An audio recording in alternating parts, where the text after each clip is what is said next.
Bismillahirrahmanirrahim. Diyarbakır Gençlik Kolları olarak peygamberler ve sahabeler şehri olan Diyarbakır gençleri başta olmak üzere tüm gençleri önemsiyor. Bu kapsamda gençlere yönelik her zaman çeşitli aktiviteler düzenliyoruz. Hedefimiz erdemli, bilinçli, başarılı ve ahlaklarıyla örnek bir nesil yetiştirmektir.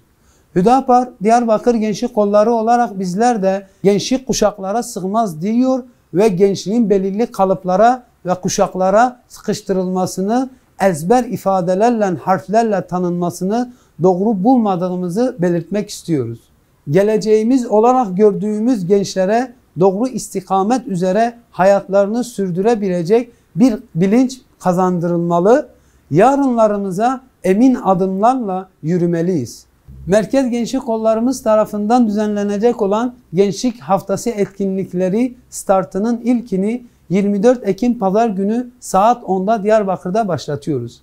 Genel Başkanımız Sayın Zekeriya Yapıcıoğlu'nun da iştirak edeceği gençlik şölenimize tüm Diyarbakır gençliğini davet ediyor. Sizleri de aramızda görmekten büyük bir mutluluk duyacağımızı belirtmek istiyoruz. Keyifli ve eğlenceli geçeceğine inandığımız Genel Başkanımız ile hasbihal, soru cevap faslı, halat çekme, kaşıkta yumurta taşıma, satranç turnuvası, masa tenisi, çuval yarışı, bilgi yarışması gibi birçok aktivitemiz olacaktır. Şölenimizin hayırlara vesile olmasını dilerim.